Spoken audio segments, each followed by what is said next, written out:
တေချာသောလမ်းကိုလျှောက်ပါလို့တရားကောင်းစဉ်ပေးပြီးတော့ဟောပါမယ်လောကမှာ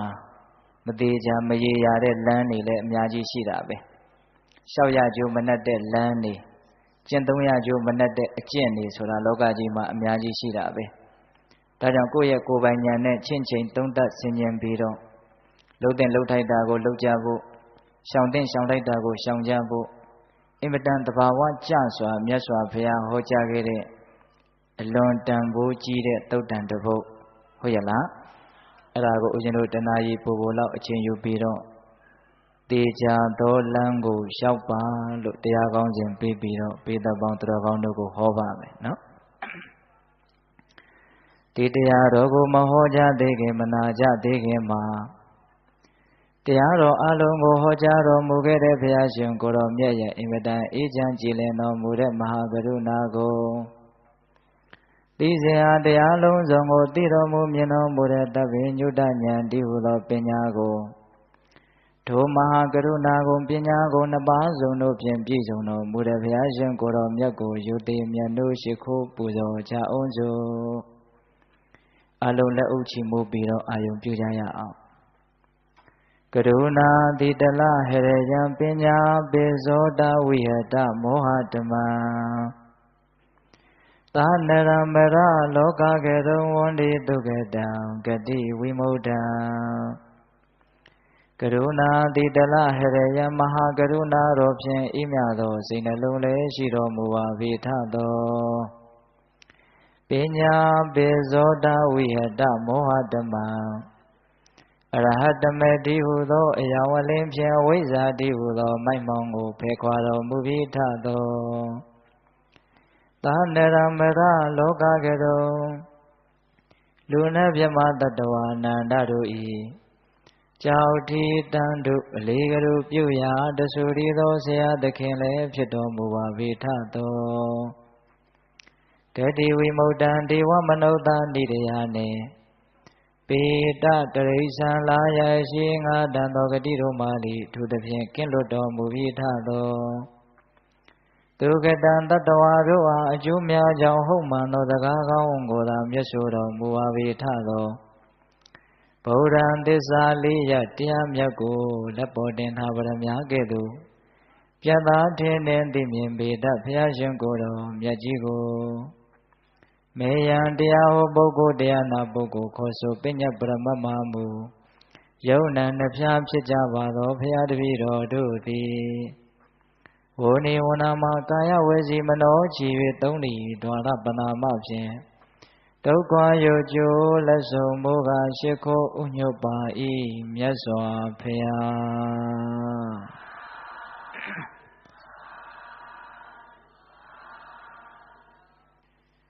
တေချာသောလမ်းကိုလျှောက်ပါ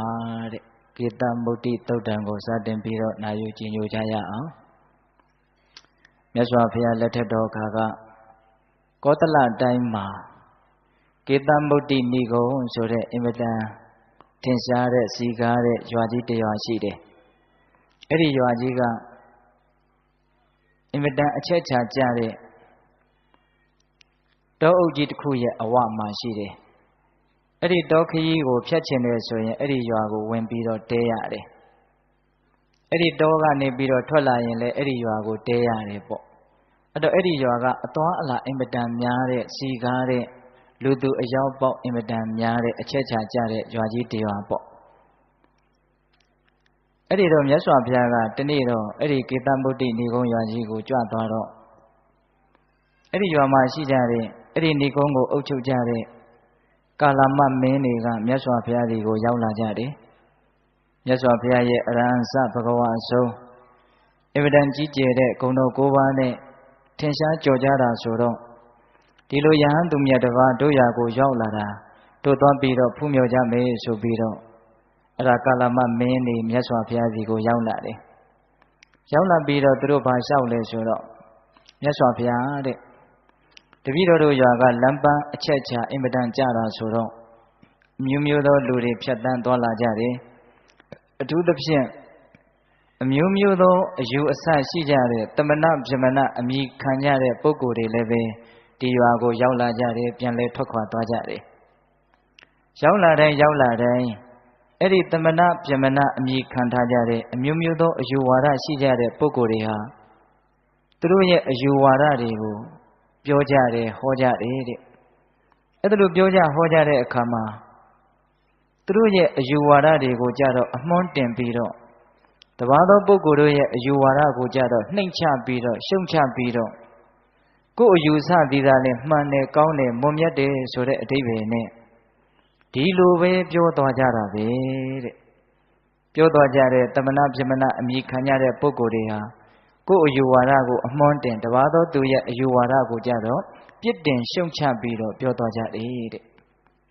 အဲ့ဒီတော့တပည့်တော်တို့ကအင်ရှင်ရဲ့ဝတ္တရားရှိသည့်အားလျော်စွာရောက်လာကြတဲ့တမနာပြမနာတွေရဲ့ဟောပြောချက်တွေကိုနားတော်ထောင်လိုက်တာပဲဒါပေမဲ့တူးနေတာတခုကတမနာပြမနာတိုင်းကိုယ်အယူဝါဒကိုပဲအကောင်ပြောတယ်သူများအယူဝါဒကိုကြတော့ပြစ်တင်ရှုံချကြတယ်အဲ့ဒါတပည့်တော်တို့စိတ်ထဲမှာဘယ်လိုတမနာပြမနာရဲ့အယူဝါဒကအမှန်ဖြစ်မလဲဘယ်လိုပုဂ္ဂိုလ်တွေရဲ့စကားကအမှန်ပြောတာဖြစ်မှာလဲဘယ်လိုပုဂ္ဂိုလ်တွေရဲ့အယူဝါဒဘယ်လိုပုဂ္ဂိုလ်တွေရဲ့စကားတွေကအမှန်မပြောတာဖြစ်မလဲအဲ့ဒါတပည့်တော်တို့မှာတန်တရားတွေနဲ့စိတ်ထဲမှာဒို့လို့တွေးတောပြီးတော့မဝေခွဲနိုင်ဘူးတဲ့ဘယ်သူစကားကမှန်တယ်ဘယ်သူစကားကကောင်းတယ်ဘယ်သူစကားကတော့မှားတယ်ဘယ်သူစကားကတော့မကောင်းဘူးလို့အဲ့ဒါလို့မဝေဖန်နိုင်လောက်အောင်တန်တရားတွေဖြစ်ရတယ်တဲ့ယူယူသားသားလျှောက်တာနော်လျှောက်တော့မြတ်စွာဘုရားကကာလမမင်းတို့တဲ့သင်တို့ဟာတန်တရားဖြစ်ထိုက်တဲ့အရာတွေကိုတန်တရားဖြစ်ကြတာပါတဲ့ဟုတ်တာပေါ့တဲ့တန်တရားဖြစ်เสียပေါ့အမျိုးမျိုးသောတမနာပြမနာတွေကကိုယ်ဝါဒကိုပဲအကောင်ပြောကိုယ်ဝါဒကိုပဲအမွှန်းတင်ပြီးတော့တပါးသောပုဂ္ဂိုလ်တွေရဲ့အယူဝါဒတပါးသောပုဂ္ဂိုလ်တွေရဲ့အယူဆကိုကြတော့နှိမ့်ချပြီးတော့ပြောသွားကြတာအမျိုးမျိုးသောအယူဝါဒတွေကိုကြားရတော့သင်တို့ရဲ့ဉာဏ်မှာရှုပ်ထွေးနိုင်တာပေါ့တန်တရားဖြစ်เสียရှိတာပေါ့အဲ့ဒါလိုမြတ်စွာဘုရားကပြောပြီးတော့ကာလမမင်းတို့တဲ့ဒီနေရာမှာသူများပြောတိုင်းမယုံရဘူးကိုယ့်ရဲ့သိနိုင်တဲ့မြင်နိုင်တဲ့ဉာဏ်နဲ့စဉ်းစားချင့်ချိန်ပြီးတော့ကိုယ့်ရဲ့ဉာဏ်နဲ့ဒါမကောင်းဘူးလို့သိရင်ပယ်လိုက်ရုံပဲဒါကောင်းတယ်လို့သိရင်ကျင့်သုံးလိုက်ရုံပဲဆိုတဲ့အဓိပ္ပာယ်နဲ့မြတ်စွာဘုရားကသူများပြောတိုင်းမယုံရဘူးဆိုတာကိုအကျေတဝင့်ပြောတယ်ပိဋကရဲ့သူများပြောတိုင်းယုံရမှာလားမယုံရဘူးအဲ့ဒီမှာမြတ်စွာဘုရားကသူများပြောတိုင်းမယုံရဘူးဆိုတဲ့ဥစ္စာကိုမာအနုတ္တဝေနတဆင့်ကြားစကားနဲ့လည်းပဲ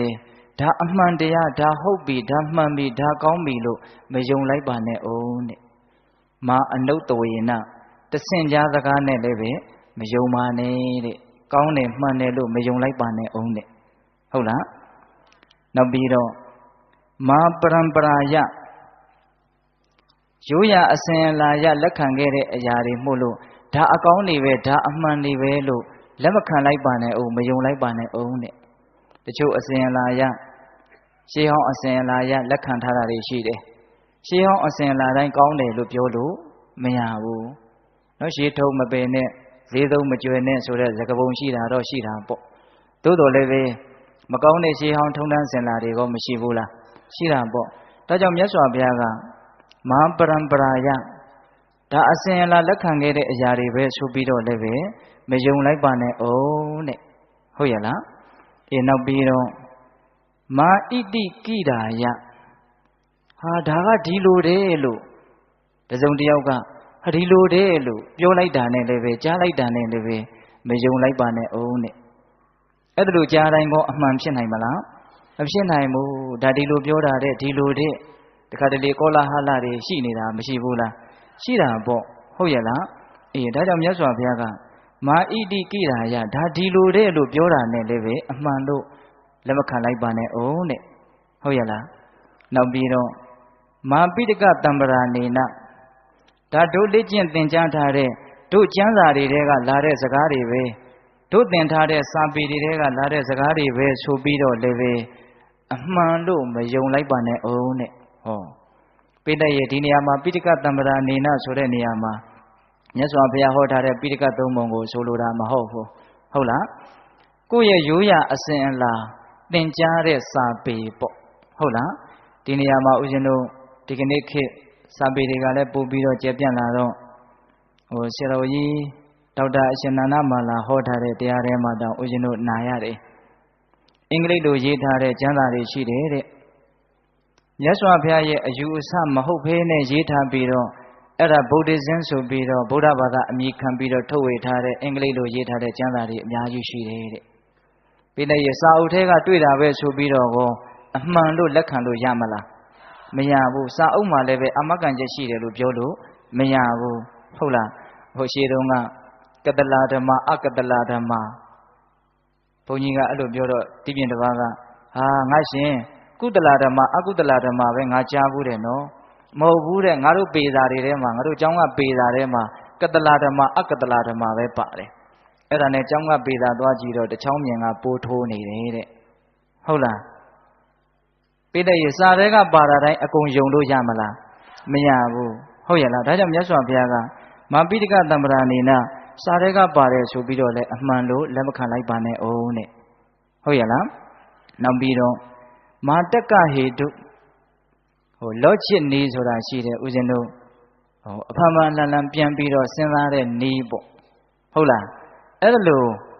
အကျိုးအကြောင်းကိုစဉ်းစားဆင်ခြင်တဲ့နီးနဲ့လည်းပဲအဲ့ဒါလို့နီးနဲ့စဉ်းစားပြီးတော့လည်းပဲဒါအမှန်ပဲလို့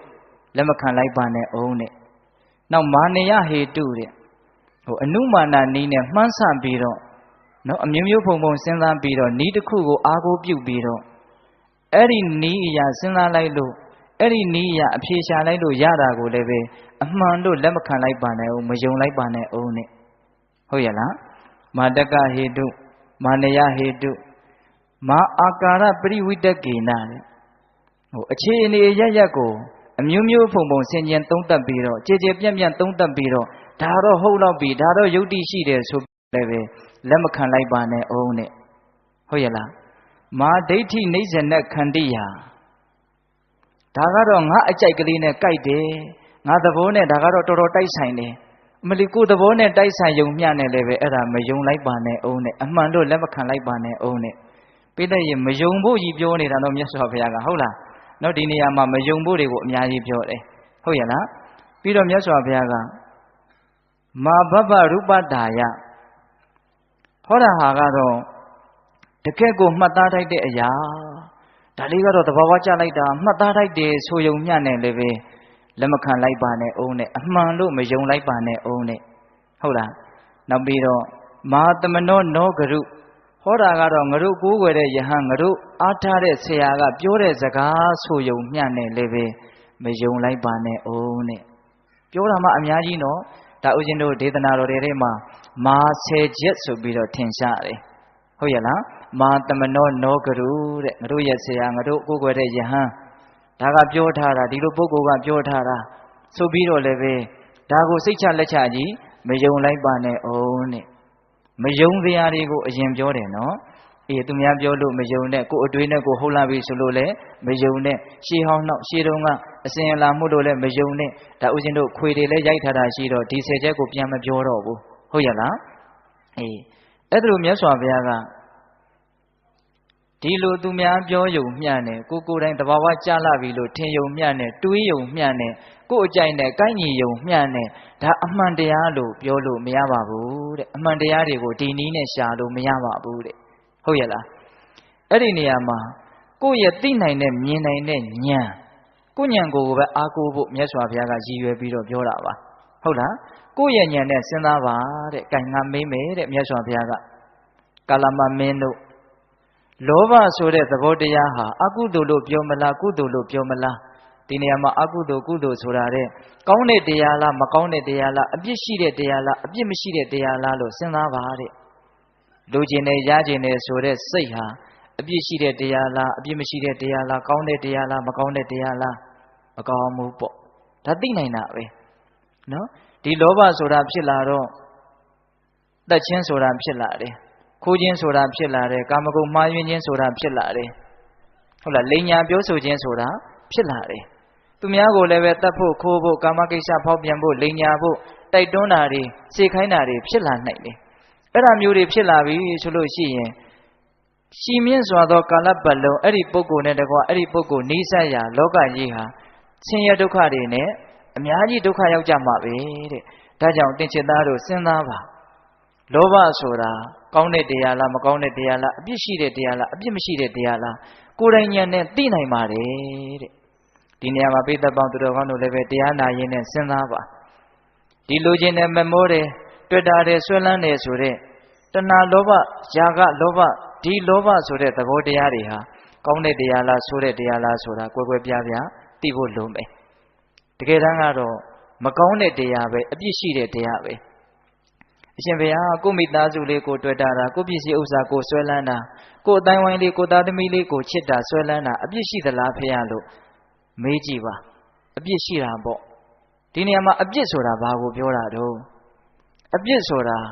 အကျိုးမဲ့စေတာမကောင်းတာတွေဆင်းရဲတာတွေကိုဖြစ်စေတာကိုဒါအပြစ်လို့ပြောလို့မရဘူးလားအဲ့ဒါအပြစ်ပေါ့ဟုတ်တယ်မို့လားကိုဆင်းရဲသွားသေးတယ်အကျိုးမဲ့သွားသေးတယ်ဒုက္ခရောက်သွားသေးတယ်ဆိုရင်အဲ့ဒါအပြစ်ပဲမို့လားဟုတ်တယ်နော်အဲ့တော့ဆွဲလန်းမှုမမောမှုတွေ့တာမှုဒီလောဘတွေဟာဘယ်လိုလုပ်ကောင်းကျိုးပေးမလဲပိယတော်ဇာယတိတောကောတဲ့ချစ်ခင်ခြင်းဆွဲလန်းခြင်းမြတ်နိုးခြင်းဆိုတဲ့လောဘတွေစိုးရိမ်ခြင်းကိုဖြစ်စေတယ်တဲ့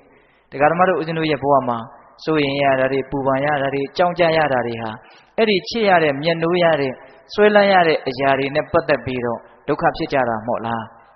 အဲ့ဒါဒီလောဘကြောင့်ဖြစ်တဲ့ဆင်းရဲပဲမဟုတ်လားအဲ့ဒါလိုတောကတွေကိုပူလောင်မှုတွေကိုဖြစ်စေတဲ့ဒီလောဘကိုအကောင်းလို့ပြောမလားအဆိုးလို့ပြောမလားအဆိုးလို့ပြောရမှာပေါ့အပြစ်ရှိတဲ့တရားလို့ပြောရမှာပေါ့နော်တခါကြီးဒီမကြီးများအဲ့ဒီလောဘတက္ကာယအာကြီးလေလေဒီပုဂ္ဂိုလ်ဒုက္ခရောက်လေလေပဲဟုတ်လားကိုသားသမီးပေါ်တိတ်ဆွဲလန်းတယ်ဆိုရင်ညအချိန်တော်လို့မှရောက်မလာဘူးဆိုရင်ဘာဖြစ်ပြီတော့စိုးရိမ်ပြီပူရပြီအဲ့ဒါပိဿပေါင်းတော်ကောင်းတို့စဉ်းစားကြည့်ပါပစ္စည်းဥစ္စာတွေနဲ့ပတ်သက်လို့ညှဉ်းနှိုးရတဲ့ပုဂ္ဂိုလ်တွေနဲ့ပတ်သက်လို့ပူရတယ်ဆိုတဲ့နေရာမှာတောင်မှတယောက်နဲ့တယောက်ပူကြပုံချင်းမတူဘူးဆွဲလန်းမှုနည်းတဲ့ပုဂ္ဂိုလ်တွေကအပူသက်တာတော့တည်ကြတယ်ဆွဲလန်းမှုကြီးတဲ့ပုဂ္ဂိုလ်လောဘကြီးတဲ့ပုဂ္ဂိုလ်ဟာအပူကြီးတာပဲဆင်းရဲကြီးတာပဲအဲ့တော့လူတွေကထင်မှာပေါ့ငါမျက်နှိုးရတဲ့ပုဂ္ဂိုလ်တွေကမလိမ္မာလို့ငါဒုက္ခရောက်တာလို့ထင်ကောင်းထင်လိမ့်မယ်ဟုတ်ရဲ့လားတကယ်ကတော့သူ့ပေါ်မှာကိုဆွဲလန်းမှုကြီးလို့ကို့မှာဒုက္ခရောက်ရတာတကယ်လို့သူ့ကိုကဆွဲလန်းမှုမမောမှုမရှိဘူးဆိုရင်သူ့ဟာသူဘလို့ပဲမလိမ္မာလို့နေမိုက်လို့နေကို့မှာဘာမှပူစရာအကြောင်းမရှိဘူးဟုတ်ရဲ့လားပစ္စည်းဥစ္စာနဲ့ပတ်သက်ပြီးတော့လေဒီတိုင်းပဲမဟုတ်လားနော်ကိုယ်အိမ်ကပစ္စည်းလေးအတူတစ်ချောင်းလောက်ပျောက်သွားရင်ဒါထိုက်တဲ့လောက်တော့ရှာရဖွေရအုံနောက်600သေးတာပဲဒီပြင်နေရာမှာသင်္ဘောကြီးမှောက်တယ်လေရင်ကြီးပြက်ကြတယ်ဘာဖြစ်တုံးဘာမှမဖြစ်ဘူးအဲ့ဒါတွေကိုမှမဆွဲလန်းပဲနဲ့ကိုမှမမောပဲနဲ့ကိုဥစ္စာမှမဟုတ်ဖဲနဲ့ဟုတ်ရမို့လားဒါကြောင့်ပူလောင်တယ်စိုးရိမ်တယ်ဆင်းရဲတယ်ဆိုတာလောဘကြောင့်ဖြစ်တယ်ဆိုတာမထင်ရှားဘူးလားထင်ရှားတယ်ဒါကြောင့်မရှိတောင့်တရှိကြောင်ကြအင်မတန်ထင်ရှားတယ်နော်တခါကြီးမကြီးများဒါကဥစဉ်တို့အခြေခံကြတဲ့ဆင်းရဲကိုပြောတာဒီလောဘကိုကမထိန်ချုံနိုင်ဘူးဆိုရင်ကိုပစ္စည်းကိုလိုချင်တဲ့လောဘကိုအတိုင်းဝိုင်းကိုတွေ့တာတဲ့လောဘကနေကြီးကျယ်လာနိုင်တယ်သူများပစ္စည်းတွေကိုပါလိုချင်တဲ့လောဘဟောအဲ့ဒီလိုဖြစ်လာပြီဆိုရင်တတ်မှရမယ်ဆိုရင်တတ်မှပဲခိုးမှရမယ်ဆိုရင်ခိုးမှပဲတိုက်မှရမယ်ဆိုရင်တိုက်မှပဲအဲ့ဒီလိုခိုးခြင်းဆိုတဲ့အလုပ်တိုက်ခြင်းဆိုတဲ့အလုပ်တကယ်ယုံမာတဲ့ကောက်ကျစ်တဲ့ရက်ဆက်တဲ့အလုပ်တွေဆိုတာဒီလိုချင်မှုဆိုတဲ့လောဘကိုအကြောင်းပြုပြီးတော့ဖြစ်ကြတာမဟုတ်လားဟုတ်တယ်နော်တခါဒီမိုင်းများဒါကြောင့်လူတယောက်တခိုးလို့နာမည်အတက်ခံရတယ်အင်မတန်ကြမ်းတမ်းပါတယ်အင်မတန်ဆိုးဝါးပါတယ်အဲ့ဒီတခိုးဆိုတဲ့နာမည်ကြီးသူဘာကြောင့်ရတယ်လို့သူလောဘကြောင့်ရတာပေါ့ဟုတ်ရမို့လားဓမြဆိုတဲ့နာမည်ကြီးဘာကြောင့်ရတော့လောဘကြောင့်ရတာပေါ့ရက်ဆက်တဲ့ကောက်ကျစ်တဲ့လိန်ညာတဲ့လှည့်ပြားတဲ့မဟုတ်တာလုပ်တယ်ဟောဘယ်ကိုအခြေခံလဲလောဘကိုအခြေခံတယ်နော်ဒါကြောင့်ဦးဇင်းတို့ဘုရားလောင်းကန္နယတိဘဝဖြစ်စဉ်တုန်းကတရားမင်းကြီးကလူမဲတဲ့လူမဲတာတွေစပြီးတော့ငါမချစ်နှစ်သက်ပါဘူးလို့လာပြောတော့ဟေးအသားမဲလို့လူမဲလို့ဆိုတာမဟုတ်ဘူးလောကမှာအကျင့်ပုတ်မှလူမဲအကျင့်ဖြူစင်လို့ရှင်ဒါလူဖြူပဲဆိုပြီးတော့ဘုရားလောင်းကပြန်ပြောတော့သဘောကျပြီးတော့တရားမင်းကြီးကကောင်းလွန်းလို့တဲ့ဒီစကားလေးကကောင်းလွန်းလို့အရှင်ယသိရဲ့ဆန္ဒထဲမှာဖြစ်ချင်တာကိုပြောပါဖြစ်အောင်လုပ်ပေးပါမယ်ကြိုက်တဲ့ဆုကိုတောင်းပါဖန်တီးပေးပါမယ်ဆိုပြီးတော့တရားမင်းကြီးကဆုတွေပေးတော့ဘုရားလောင်းကဆု6မျိုးတောင်းတယ်လေအဲ့ဒီတောင်းတဲ့ဆုတွေထဲမှာလောဘကင်းမရစေဆိုတဲ့ဆုပါတယ်ဟုတ်လားအဲ့ဒီမှာတရားမင်းက လောဘရဲ့အပြစ်ကိုဘာတွေမြဲမြင်လို့လောဘကိုမရချင်ရတာတော့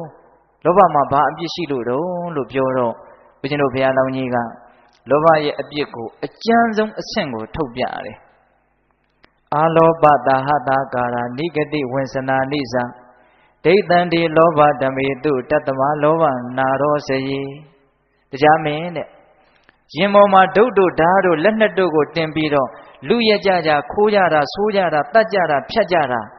အဲ့ဒါလောက်ယုံရင်ရက်စက်တဲ့အမှုတွေဟာလောဘရှိတဲ့ပုဂ္ဂိုလ်တွေရဲ့တန်တမှာပဲဖြစ်နိုင်တာတဲ့ဒါကြောင့်ငါလောဘကိုမကြိုက်ဘူးတဲ့လောဘကိုမနှစ်သက်ဘူးလို့ဒီလိုပြောဖို့တဲ့ဟုတ်ရဲ့လားဒါကြောင့်ပိဿပေါင်းသူတော်ကောင်းတို့လူကျင်နေရကျင်နေမမောတယ်ဆွဲလန်းတယ်ဘာအပြစ်ရှိတယ်လဲလို့မမေးပါနဲ့အပြစ်မှအကြီးကြီးရှိတယ်အခြေခံအဖြစ်ဆွဲလန်းမှုမမောမှုကြီးရင်ကြီးသလောက်စိုးရင်ရမယ်ဆိုတာကတော့သိကြတယ်အထူးသဖြင့်ပိဿပေါင်းသူတော်ကောင်းတို့ဉာဏ်ရှိတဲ့လူတွေပါစဉ်းစားကြည့်ပါဟိုလောဘကဖြစ်နေတဲ့အခိုက်အတန့်မှာတော့မဆင်းရဲသလိုရှိတယ်တခါတလေကိုကြိုက်တဲ့အရာလေးကိုကြိုက်နေရတာကအရာသာရှိပြီးတော့ချမ်းသာသလိုတောင်ရှိတယ်ဒါပေမဲ့အဲ့ဒီကိစ္စကရေရှည်မှာအဆုံးမှာအကြီးကြီးသောဒုက္ခကိုဖြစ်စေလိမ့်မယ်ဘယ်အချိန်မှာဒုက္ခအကြီးအကျယ်ဆုံးပေးမလဲဆိုတော့ဒီကနေ့အချိန်ခွဲရတော့ခွာရတော့မဲ့အချိန်မှာဆွဲလန်းမှုကြီးရင်ကြီးသလောက်အဲ့ဒီပုဂ္ဂိုလ်ဒုက္ခရောက်မှာပဲဒါကြောင့်မြတ်စွာဘုရားကဒီဆွဲလန်းမှုမမောမှုလောဘဆိုတဲ့သဘောတရားဟာခွဲခွာရတော့မဲ့အချိန်မျိုးမှာတကယ်မခွဲခွာရသေးခင်တောင်မှခွဲခွာရတော့မယ်လို့တတိပေးလာပြီဆိုတဲ့အချိန်မျိုးမှာဒါအကြီးကျယ်ဒုက္ခရောက်မှာပဲစိတ်ကူးလေးနဲ့ငါဖိုက်ထဲမှာငါခန္ဓာမှာကင်ဆာဆိုတဲ့ယောဂမြန်ရှိနေပြီလားလို့တန်တရားဖြစ်ရတဲ့အနေအထားမျိုးရှိမယ်ဆိုရင်တော့ပိဿပေါင်းသူတော်တို့ဘယ်လိုနေမလဲစဉ်းစားကြည့်နော်ဒီနေရာမှာကင်ဆာဖြစ်ရင်သေချာပေါက်သေရလိမ့်မယ်သေချာပေါက်ပျက်စီးလိမ့်မယ်ဆိုတာကိုသိလို့ပျက်စီးမှကြီးကိုကြောက်တာဟုတ်ရဲ့လားဟာကင်ဆာကကုလို့ရတယ်ကင်ဆာကုတဲ့ဆေးပေါ်နေပြီလေဆိုတာကိုသိရင်ဒီလောက်ကြောက်မလားအဲ့တော့ကင်ဆာကိုကြောက်တာလားပျက်စီးမှကိုကြောက်တာလားဟောအဲ့တော့ပျက်စီးမှကဘာလို့ကြောက်တာတုံးဆိုတော့မမောမိတာကိုဒါလေးကိုမပျက်စီးခြင်းနဲ့ဆွဲလန်းထားတာသိမ့်ပိုက်ထားတာဟုတ်ရဲ့လားဒါကြောင့်ဒီလောဘဆိုတဲ့သဘောတရားဒီဖြစ်နေတဲ့အခိုက်အတန့်မှာတိတ်မပူလောင်ဘူးထင်ရပေမလို့ရေရှည်မှာသူကပိုကြောက်စရာကောင်းတယ်ဒါပေမဲ့တိတ်ကြီးကျယ်လာရင်တော့ဆိုးဝါးမှုယုံမှမှုရက်စက်မှုတွေကန်းကုန်အောင်ဖြစ်ပြီးတော့ကြောက်စရာအင်မတန်ကောင်းပါတယ်တိုင်းပြည်တိုင်းပြည်နဲ့တိုင်းပြည်အနိုင်ကျင့်နေကြတာအုပ်စုတစ်စုနဲ့တစ်စုအနိုင်ကျင့်နေကြတာလူတစ်ယောက်နဲ့တစ်ယောက်အနိုင်ကျင့်နေကြတာများသောအားဖြင့်လိုချင်မှုရချင်မှုတစ်ခုခုကိုအကြောင်းခံပြီးတော့အနိုင်ကျင့်ကြတာပါရက်စက်ကြတာပါဟုတ်ရဲ့လားဒါကြောင့်မြတ်စွာဘုရားကကာလမမင်းတို့တဲ့လောဘဆိုတဲ့သဘောတရားဟာမကောင်းမှုအပြစ်ရှိတယ်ဆိုတာသိနိုင်တယ်တဲ့ပညာရှိတွေကလည်းမချီးမွမ်းဘူးတဲ့ဟာလောဘကြီးတာကောင်းတယ်လို့ဘယ်ပညာရှိသူတော်ကောင်းကမှမပြောဘူးလောဘကြီးရင်ဆင်းရဲမှာပဲလို့ပဲပြောလိုက်မယ်ဟုတ်ရဲ့လားနောက်ပြီးတော့ဒီလောဘကြောင့်တတ်ခြင်းကိုခြင်းကာမကိစ္စဖောက်ပြန်ခြင်းလိန်ညာပြောဆိုခြင်းဆိုတဲ့ဒီအပြစ်ရှိတဲ့အမှုတွေကိုသာလည်းလွန်ကျူးစေလိမ့်မယ်ဒါကြောင့်လောဘဟာမကောင်းဘူးတဲ့ဒါအမေးဖြေလေးနဲ့ပြောတာနော်မြတ်စွာဘုရားကနောက်ပြီးတော့စဉ်းစားပါအောင်တဲ့ဉာဏ်ကလေးနဲ့သိပါအောင်တဲ့ဒေါသဆိုတဲ့သဘောတရားဟာအပြစ်ရှိသလားအပြစ်မရှိဘူးလားကောင်းတဲ့တရားလားမကောင်းတဲ့တရားလားပိဿတို့မသိနိုင်ဘူးလားသိနိုင်တယ်ဒီဒေါသဆိုတာရှိလို့တတ်တယ်ခိုးတယ်ကာမကိစ္စဖောက်ပြန်တယ်လိန်ညာပြောဆိုတယ်ဒီဒေါသရဲ့အပြစ်ကလည်းပဲတရားဓမ္မတို့ဥစဉ်တို့မစင်သားမိလို့သာစင်သားမိတယ်ဆိုလို့ရှိရင်မဆုံးနိုင်အောင်ပေါ်လာလိုက်မဲ့ခေါင်းထဲမှာဒေါသဖြစ်လာရင်ပထမဘာဖြစ်သွားတော့ရုပ်ပြက်သွားတယ်ဟုတ်လားရုပ်ကြမ်းကြီးဖြစ်သွားတယ်ပင်ကိုယ်ကကြည့်ကောင်းတဲ့ပုဂ္ဂိုလ်တောင်မှအဲ့ဒီဒေါသဖြစ်နေတဲ့တည်ငါအခိုက်အတန့်မှာတော့ကြည့်လို့ကောင်းသေးသလားမကောင်းတော့ဘူးနော်တခါကြီးဒီမိုင်းမြဒါကြောင့်ဒေါသရဲ့အပြစ်ဦးဇင်းတို့မြတ်စွာဘုရားအလွန်ဟောပါတယ်ဒေါသရဲ့အပြစ်ကိုနော်အယုတ်ဆိုးစေတွေ့စေဆင်းရဲကိုကျိုးနေ၍ပြက်ကွဲစည်းစိမ်ချွေရန်မှိန်လျက်မိတ်ဆက်ပြက်လက်အပယ်ဖြစ်ခုနှစ်ရန်သူကြိုက်ဆိုပြီးတော့ဒေါသဖြစ်လာလို့ရှိရင်လှနေတဲ့ရုပ်ကြည့်ကောင်းတဲ့ရုပ်ပျက်စီးသွားလိမ့်မယ်ဆင်းရဲဒုက္ခတွေ့ရလိမ့်မယ်စိတ်ထဲမှာတော့ရှောက်ပူလောင်လာလိမ့်မယ်အဲ့ဒီဒေါသနဲ့ပြုံးမိမှပြုံးမိမှတွေဖြစ်ရင်တော့နောင်တတွေနဲ့အကြီးအကျယ်ပူရလိမ့်မယ်ဒါကြောင့်နတ္ထိဒေါသသမောကလိလို့တောင်မြတ်စွာဘုရားဟောထားတာပဲလေဒေါသလောက်ကြီးတဲ့အပြစ်ဆိုတာမရှိဘူးပေါ့ဟုတ်ရဲ့လားအယုတ်ဆိုးစေတွေ့စေဆင်းရဲကိုကျိုးနေ၍အကျိုးအင်မတန်မဲ့စေလိမ့်မယ်ဘာအကျိုးစီးပွားကိုမှမဖြစ်စေဘူးဖြစ်လာမဲ့အကျိုးစီးပွားကိုဖျက်ဆီးလိမ့်မယ်ဒီဒေါသ ခက်ခက်ထန်ထန်ပြောခက်ခက်ထန်ထန်တွေးခက်ခက်ထန်ထန်လှုပ်လို့ကတော့အဲ့ဒီဒေါသဟာဘယ်လိုအကျိုးစီးပွားကိုမှဖြစ်စေမှာမဟုတ်ဟုတ်လားရုပ်ဆိုးစေတွေ့စေဆင်းရဲကိုကျိုးနေ၍ပြက်ကွဲစည်းစိမ်ဒေါသအလိုလိုက်ပြီးတော့ပြုမိမှပြောမိမှစကားတစ်ခွန်းမှားတော်တာနဲ့အလုတ်တစ်ချက်မှားတော်တာနဲ့ရှိတဲ့ဥစ္စာပျက်စီးသွားတဲ့လူတွေမရှိဘူးလားရှိတာပေါ့ဟိုမှာဦးဇင်းတို့ဒေါသကိုတစ်ချက်မထိန်လိုက်တာနဲ့ရာဇဝမှုတွေအကြီးကျယ်ကျူးလွန်မိပြီးတော့ဘဝတစ်ခုလုံးပျက်စီးသွားတာတွေကိုမရှိဘူးလားရှိတာပေါ့စီးစိမ်တွေလည်းပျက်စီးတာပေါ့ချစ်ရခွဲရတဲ့ပုဂ္ဂိုလ်တွေလည်းအကုန်ခွဲရတာပေါ့နော်ရုပ်ဆိုးစေတွေ့စေဆင်းရဲကိုကျိုးနေ၍ပြက်ကွဲစည်းစိမ်ချွေရန်မှိန်လျက်နော်အချွေရန်နဲ့မှိန်သွားမယ်မိတ်ဆက်ပြက်လက်မိတ်ဆွေတွေအကုန်လုံးကိုယ်ခွာသွားလိမ့်မယ်မိတ်ကောင်းဆွေကောင်းမရှိနိုင်ဘူးဒေါသကြီးတဲ့ပုဂ္ဂိုလ်နော်ကြံထခက်ထန်တဲ့ပုဂ္ဂိုလ်ကိုဘယ်သူမှချစ်မှာမဟုတ်ဘယ်သူမှမျက်နှိုးမှာမဟုတ်နော်ဦးဇင်းတို့လာကြီးကိုကြတော့လူတွေကမตาလဲတตาလဲတမျက်နှိုးကြတယ်တဲ့နေကိုကြတော့လူတွေဟာသိပ်ပြီးတော့မကြည့်ချင်ပူလွန်းလို့ဟုတ်ရလားအဲ့လိုပဲမေတ္တာရှိတဲ့ပုဂ္ဂိုလ်ဟာလာနဲ့တူတယ်ဒေါသကြီးတဲ့ပုဂ္ဂိုလ်ဟာနေနဲ့တူတယ်လို့ဟိုနေတိစကားတွေတော့ရှိတာပေါ့အဲ့တော့ဦးဇင်းတို့ပြောချင်တာကဒေါသရဲ့အပြစ်တွေဟာတွေးလိုက်တိုင်းများတယ်မိကောင်းဆွေကောင်းလည်းပျက်စီးသွားလိမ့်မယ်နောက်ဆုံးအဲ့ဒီဒေါသနဲ့ပြုမိမှပြောမိမှအကုသိုလ်ဒုစရိုက်တွေကိုလွန်ကျူးပြီးတော့အကုသိုလ်တို့ရဲ့အကျိုးပေးရာအပေလေးပါးကိုရောက်မသွားနိုင်ဘူးလားရောက်သွားနိုင်တယ်ဒါကတော့ဦးဇင်းတို့မြတ်စွာဘုရားဟောခဲ့တဲ့ဒေသနာတွေနဲ့အညီစဉ်းစားကြည့်တာပေါ့သို့တော့အပေါ်ယံကြည့်မယ်ဆိုရင်ကိုပဲဒေါသဟာမကောင်းတဲ့တရားဆိုတာထင်ရှားတယ်ဒေါသဟာအပြစ်ရှိတဲ့တရားဆိုတာထင်ရှားတယ်ဘယ်ပညာရှိကမှဒေါသကြီးကြရံဖြစ်ကြစိတ်တူကြလို့မခိုင်ဘူးဘယ်ပညာရှိကမှဒေါသကြီးတာကောင်းတယ်လို့မချီးမွမ်းဘူးဟုတ်လားဒေါသရှိမထားနဲ့ဒေါသရှိထားမှားလိမ့်မယ်ဒီလိုပဲပညာရှိတွေကဆုံးမမှာပဲဒေါသမရှိခြင်းကိုပဲပညာရှိတွေကချီးမွမ်းမှာပဲဒေါသရှိခြင်းကြောင့်တတ္တေတွေခိုးတာတွေကာမကိစ္စဖောက်ပြန်တာတွေလိန်ညာပြောတာတွေဖြစ်လာနိုင်တာပဲသူများကိုလည်းတိုက်တွန်းနိုင်တာပဲဒီတော့ဒီဒေါသဟာကောင်းသလားမကောင်းဘူးလားအပြစ်ရှိသလားအပြစ်မရှိဘူးလားအကျိုးမဲ့စေသလားအကျိုးရှိသေးသလားဆိုတာကိုယ်တိုင်ကိုဉာဏ်နဲ့ကိုမသိနိုင်ဘူးလားသိနိုင်တယ်လောဘရဲ့ဒေါသရဲ့နှလုံးရှိပြီနော်နောက်တစ်ချက်မောဟအမှန်တရားကိုမသိတာလှုပ်တင်လှုပ်ထိုက်တာကိုလှုပ်ရကောင်းမှမသိတာမလှုပ်တင်မလှုပ်ထိုက်တာကိုမလှုပ်ရကောင်းမှမသိတာအဲ့ဒီတော့ဘာဖြစ်တုံးဆိုတော့မောဟကပိုးတောင်ကြောက်เสียကောင်းနေတယ်လှုပ်တင်လှုပ်ထိုက်တာကိုမလှုပ်ဘူးမလှုပ်တင်လှုပ်ထိုက်တာကိုလှုပ်မယ်တဲ့တဲ့ပြောရရင်တော့ဦးဇင်းတို့ဒေါသတို့လောဘတို့ဆိုတာဒီမောဟကိုအခြေခံပြီးတော့မှဖြစ်တာအကျိုးအကြောင်းကိုမသိအဆိုးအကောင်းကိုမသိဘာလုပ်လို့ဘာဖြစ်မယ်မှမသိဘာပြောလို့ဘာဖြစ်မယ်မှမသိမသိတာတော့ကြောက်เสียကောင်းတာလောကမှာမရှိဘူးဒါကြောင့်ဦးဇင်းတို့ကျမ်းဂန်တွေထဲမှာဒီရတ္ထုဝတ္တရေအညာဏံမသိမှုသည်ဆက်ဆုပ်ဖွယ်ရာယွန်ရှာဖွယ်ကြီးပါတကားလို့ပညာရှိတွေညီးတွားကြတာပေါ့ဟုတ်ရဲ့လားအဲ့တော့ဦးဇင်းတို့ဒီမသိမှုရဲ့အပြစ်ကအကြီးဆုံးလို့ပဲပြောရလိမ့်မယ်ဟိုအိမ်တစ်ခုရဲ့အချက်အချာအကြဆုံးကခေါင်ပဲခေါင်ပျက်စီးသွားပြီဆိုရင်ဒီအိမ်တစ်ခုလုံးဟာမိုးမလုံလိမ်မလုံဖြစ်ပြီးတော့ဘာဖြစ်သွားမှာတော့ပျက်စီးသွားမှာပဲအဲ့ဒါလိုပဲမကောင်းမှုအားလုံးတို့ရဲ့ခေါင်တည်မသိမှုပဲအဝိဇ္ဇာပဲတကယ်လို့အဝိဇ္ဇာသာမရှိဘူးမောဟသာမရှိဘူးဆိုရင်ဘာအကုသိုလ်မှဖြစ်မှာမဟုတ်မသိမှုကိုအခြေခံပြီးတော့လွယ်မှားမှုတွေဆိုးဝါးမှုတွေမကောင်းမှုတွေဆိုတာဖြစ်ကြတာမဟုတ်လား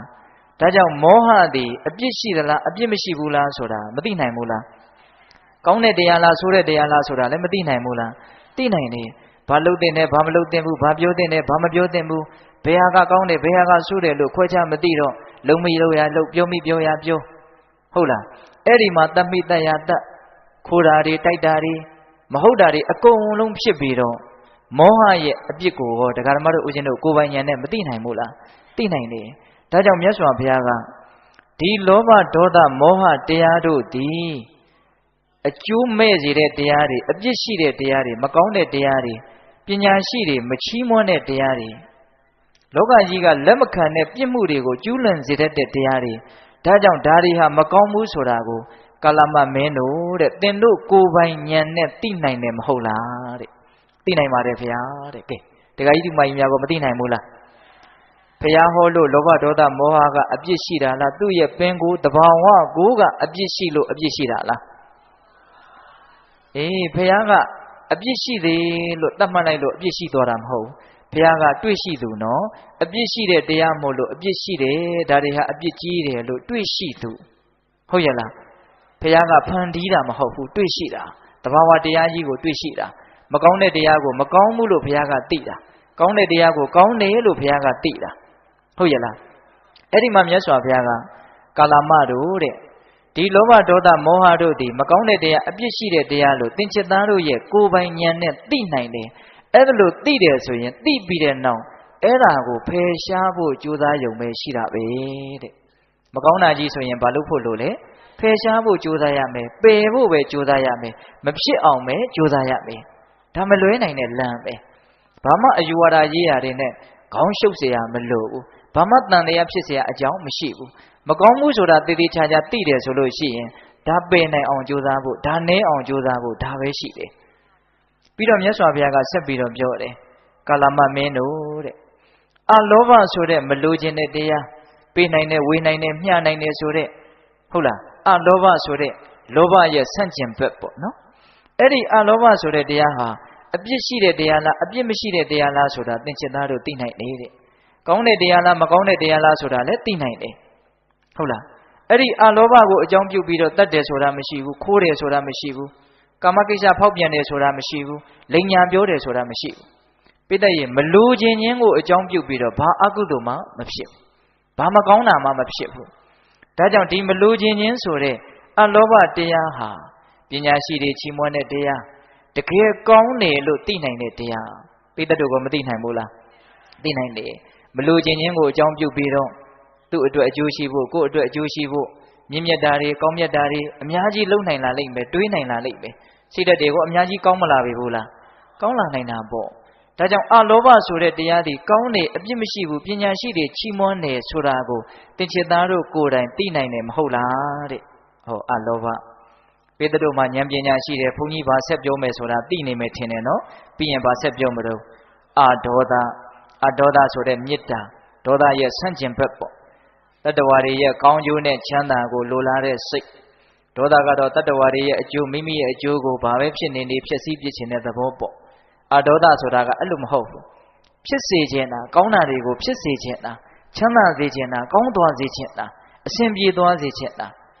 အဲ့ဒီအဒေါသဆိုတဲ့မေတ္တာဒီအပြစ်ရှိတဲ့တရားလားအပြစ်ကင်းတဲ့တရားလားကောင်းတဲ့တရားလားဆိုတဲ့တရားလားသိနိုင်တယ်မသိနိုင်ဘူးလားသိနိုင်တာပေါ့မေတ္တာဆိုတဲ့အလောဘအဒေါသဖြစ်လာရင်တရားဓမ္မတို့ဦးဇင်းတို့စိတ်ထဲမှာလောလောဆယ်ကိုပဲကြည်လင်ရတယ်ချမ်းသာရတယ်စိတ်ကကြည်လင်တော့ရုပ်လည်းကြည်လင်တဲ့သဘောရှိတယ်ကိုကြည်လင်တာကိုဘေးကမြင်တော့ဘေးကပုဂ္ဂိုလ်ရဲ့ချစ်မြတ်နိုးတာကိုလည်းခံရလိမ့်မယ်စောင့်ရှောက်တာကိုလည်းခံရလိမ့်မယ်မေတ္တာရဲ့ကောင်းကျိုးချမ်းသာကိုပြောကုန်နိုင်ဝယ်ရရှိပါမလားမရှိဘူးနော်တခါကြီးမိုင်းများမေတ္တာရဲ့အကျိုးကိုပြောရင်ဦးဇင်းတို့ဒီကာလမတုတ်တန်ရဲ့လိုရင်းအနှစ်ချုပ်ကိုမပြောနိုင်ပဲဖြစ်မှာဆိုလို့ဟုတ်ရဲ့လားဒါကြောင့်မေတ္တာရဲ့အကျိုးကျေးဇူးတရားဓမ္မတို့ဦးဇင်းတို့အဒေါသရဲ့ကောင်းကွက်တွေကိုပြောဘယ်ကုန်နိုင်ဝယ်ရရှိပါမလို့အဲ့ဒါကိုယ်ပိုင်ဉာဏ်နဲ့မသိနိုင်ဘူးလားသိနိုင်တာပေါ့ဟုတ်ရဲ့လားဒီမေတ္တာကိုအကြောင်းပြုပြီးတော့တတ်တယ်ခိုးတယ်အိမ်တော်ရေးဖောက်ပြန်တယ်လိန်ညာပြောတယ်ဆိုတာရှိမလားမရှိပါဘူးဟုတ်လားတတ်တာကိုတားဖို့ပဲရှိမယ်ခိုးတာကိုတားဖို့ပဲရှိမယ်တိုက်တွန်းဖို့ဆိုတာဝေလာဝေးအဲ့တော့ဘလောက်ကောင်းထားလဲဘလောက်အပြစ်ကင်းထားလဲဒါဘယ်သူမှလက်မခံလို့မရဘူးနော်အေးဘုရားကကောင်းတယ်လို့ပြောလို့ကောင်းသွားတာဟုတ်သလားမဟုတ်ဘူးပင်ကိုယ်ကကောင်းတာကိုမြတ်စွာဘုရားကောင်းတယ်လို့သိလို့ဒါကောင်းတယ်ကြိုးစားကြလို့ဒါပြောတာပဲရှိတယ်ဟုတ်ရဲ့လားဒါကြောင့်အဒေါသအပြစ်မရှိသောကောင်းသောသူတော်ကောင်းပညာရှိတွေချီးမွမ်းသောဒီလိုတရားတွေကိုကောင်းတယ်ဆိုတာကိုယ်တိုင်သိနိုင်ပါတယ်တဲ့အလောဘအဒေါသပြီးတော့ဗာလဲအမောဟသိမြင်နားလည်ခြင်းပညာဒါလို့ရင်ကောင်းလိမ့်မယ်ဒါလို့ရင်ဆိုးလိမ့်မယ်ဒါလို့ရင်ဆင်းရဲလိမ့်မယ်ဒါလို့ရင်တော့ချမ်းသာလိမ့်မယ်ဟုတ်လားအခြေခံအဲ့ဒါတော့သိရမယ်နော်ဒါကအကောင်းဒါကအဆိုးဆိုတာတော့ခွဲခြားသိရဘာလို့ဘာဖြစ်မယ်မှမသိတဲ့လူတယောက်တော့မိုက်တာရှိမလားဘာလို့ဘာဖြစ်မယ်ဆိုတာသိတဲ့နဲ့နော်ဘာပြောရင်ဘာဖြစ်မယ်ဆိုတာလည်းမသိတဲ့မို့လာ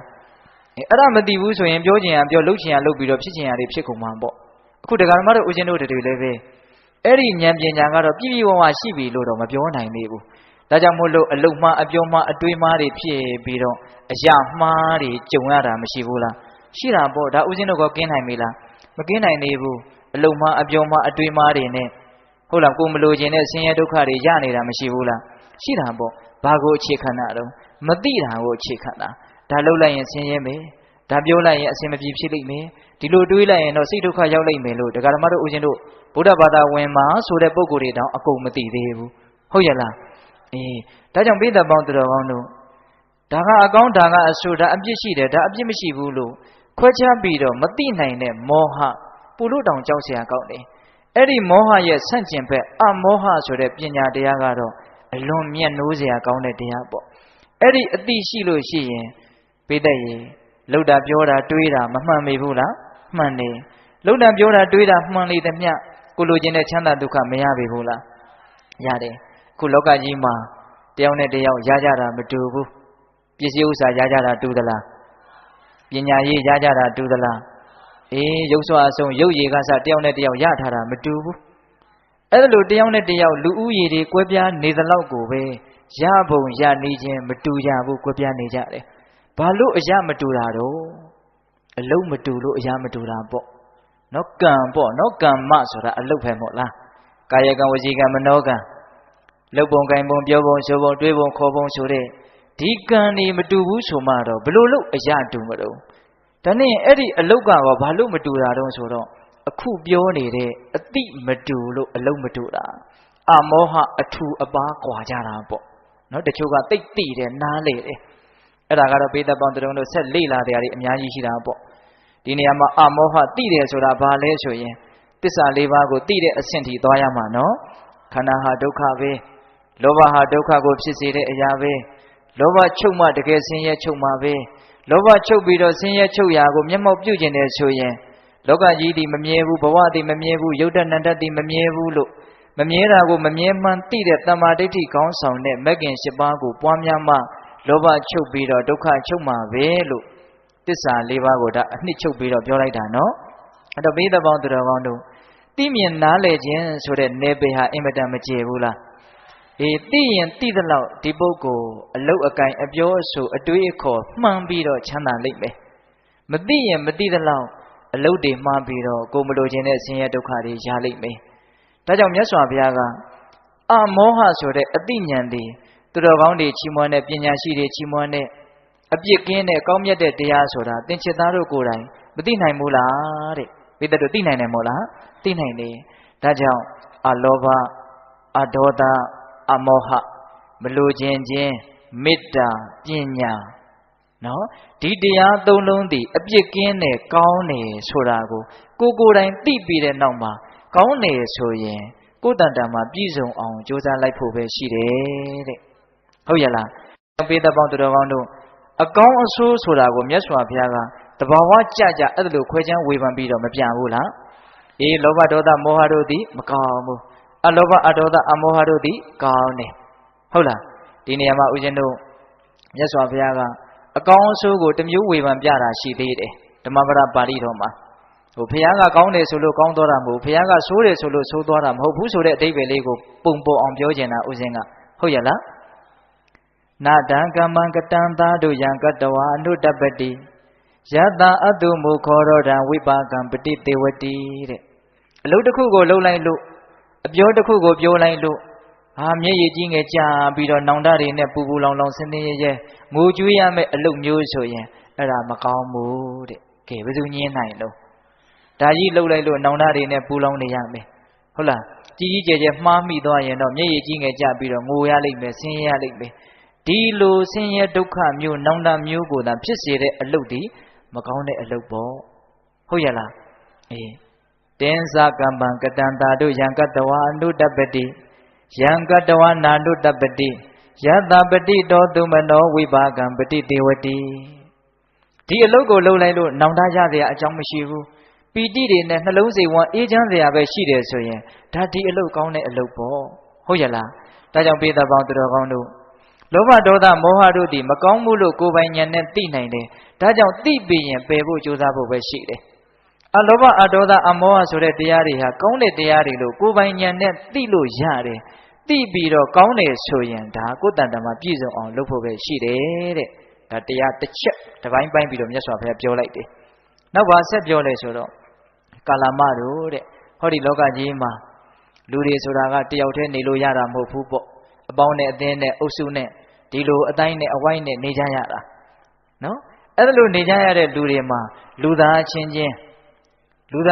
တောင်မကပါဘူးလူတွေရဲ့ဘေးမှာတခြားသောတတ္တဝါတွေကမရှိဘူးလားရှိတာပေါ့နတ်တွေရောမြမာတွေရောအပေဘုံသားတွေရောမရှိဘူးလားအေးအဲ့ဒါလိုတတ္တဝါတွေရဲ့အပေါ်မှာကိုယ်ဘေးမှာရှိနေတဲ့တတ္တဝါတွေရဲ့အပေါ်မှာမေတ္တာထားရမယ်တဲ့မေတ္တာစိတ်ကလေးပွားများပြီးတော့နေရမယ်တဲ့မေတ္တာဆိုတာသောသောကလည်းပြောခဲ့ပြီနော်အာဒေါသသူတစ်ပါးရဲ့ကောင်းကျိုးနဲ့ချမ်းသာကိုလိုလားတာနော်အဲ့ဒီမေတ္တာစိတ်ကလေးထားပြီးတော့နေရမယ်မြတ်စွာဘုရားကတော့တိတိကျကျပြောပါတယ်အရက်၄မျက်နှာအရက်၈မျက်နှာကိုဒါမေတ္တာစိတ်နဲ့ဘာလို့ရမလို့ဖြန့်ကျက်ပြီးတော့နေနိုင်ရမယ်နောက်ပြီးတော့ကရုဏာတရားဒုက္ခရောက်နေတဲ့တတ္တဝါတွေကိုဒုက္ခကနေပြီးတော့လွတ်သွားစေခြင်းတဲ့သဘောကူညီခြင်းတဲ့သဘောစောင့်ရှောက်ခြင်းတဲ့သဘောဒါမြင့်မြတ်တဲ့စိတ်တွေပေါ့ဒါတွေကိုရှိပြီးတော့နေရမယ်ဒါဟာမြင့်မြတ်တဲ့စိတ်မဟုတ်ပါဘူးလို့ဘယ်လိုလူမျိုးဘယ်လိုဘာသာဝင်ကမှညင်းချက်မထုတ်နိုင်ဘူးဟုတ်ရလားဒီမိုင်းများဒါကြောင့်မေတ္တာတရားကရုဏာတရားကရုဏာဆိုတဲ့နေရာမှာလည်းပဲပဂတိမျက်စိနဲ့ဒုက္ခရောက်တာလောက်မြင်ပြီးတော့ဓမ္မဆင်းရဲတာစားရမယ်ဝေးရမယ်တောက်ရမယ်ယောဂတွေနှိမ့်ဆက်နေုံလှမြောက်နေတဲ့ဒုက္ခလောက်ကလေးကိုမှဆင်းရဲတယ်ဒီဒုက္ခတွေကလွတ်ပါစေလို့ဒီလောက်စိတ်ကလေးထားနိုင်ုံမျှနဲ့ဒါကရုဏာပြည့်စုံပြီလို့ပြောလို့မရဘူးတကယ်ကတော့တရားဓမ္မတို့ဦးဇင်းတို့တတ္တလောကမှာရှိတဲ့တတ္တဝါတွေအကုန်လုံးဟာဒုက္ခတွေပဲဟုတ်လားအဲ့ဒါကိုကောင်းကောင်းနားလေရမယ်ဒီနေ့မအိုခြင်းပဲနဲ့အိုရမယ်မနာခြင်းပဲနဲ့နာရမယ်မသေးခြင်းပဲနဲ့သေရမယ်ပြောနေကြစကားနားထောင်နေကြစကားတွေဆိုတော့မလေးနဲ့ပဲဖြစ်မှလဲဆိုရတယ်ဒေဂာနိဒုက္ခတတ္တဝါတဦးတယောက်အတွက်ဆွဲလန်းမှုမကင်းသေးတဲ့တတ္တဝါတဦးတယောက်အတွက်ဒေဂာနိဒုက္ခတွေအင်မတန်ကြီးပါတယ်အဲ့ဒီဒုက္ခတွေတတ္တဝါတွေတွေ့ရလိမ့်မယ်မကောင်းတာတွေလှုပ်ထားတာရှိနေတဲ့အတွက်ကြောင့်ယံဖာယံခအပေလေးပါးကိုကြပြီးတော့ဒုက္ခခံရတယ်ဆိုတဲ့ဒုက္ခတွေကိုတတ္တဝါတွေမှာမရှိနိုင်ဘူးလားရှိနိုင်တယ်အဲ့ဒါတွေကိုနားလည်ပြီးတော့တတ္တဝါတွေရဲ့အပေါ်မှာအားလုံးသောတတ္တဝါတွေဟာဒုက္ခိတတတ္တဝါတွေပဲလို့ကြည်ကြည်ပြတ်ပြတ်နားလည်ပြီးတော့ဒီဒုက္ခတွေကလွတ်ပါစေဆိုရင်တော့တော်တော်ကြည်ပြတ်တဲ့ကရုဏာဖြစ်မယ်ပေါ့ဟုတ်လားမေတ္တာကရုဏာနောက်ပြီးတော့မုဒိတာတတ္တဝါတွေကြီးပွားချမ်းသာခြင်းကဆုပ်ယုပ်မသွားကြပါစေနဲ့ပိဋကတို့လိမ္မာကျွမ်းကျင်ပြီးသားနော်ဒီတရားတွေကိုဟုတ်လားနောက်ပြီးတော့ဗာလဲဥပိ္ပခတတ္တဝါတွေကိုငါကချမ်းသာစေခြင်းနေုံမျှနဲ့တတ္တဝါတွေချမ်းသာလာမှာမဟုတ်ဘူးတတ္တဝါတွေပြုတ်ထားတဲ့ကံအားလျော်စွာကောင်းတာလုပ်ထားရင်ကောင်းတာဖြစ်ကြမှာပဲတားမရစီမရဖြစ်မှာပဲမကောင်းတာတွေလုပ်ထားရင်မကောင်းတာတွေဖြစ်ကြမှာပဲတားမရစီမရဖြစ်မှာပဲအဲ့တော့တတ္တဝါတွေရဲ့ချမ်းသာခြင်းဆင်းရဲခြင်းဆိုတာထိုတတ္တဝါတွေပြုတ်ထားတဲ့အလုတ်အားလျော်စွာကောင်းမှုမကောင်းမှုအားလျော်စွာဆင်းရဲဒုက္ခဆိုတာဖြစ်ပေါ်နေတာလို့လောကကြီးရဲ့အကြောင်းကိုအဲ့ဒါလိုကြည်ကြည်ပြန့်ပြန့်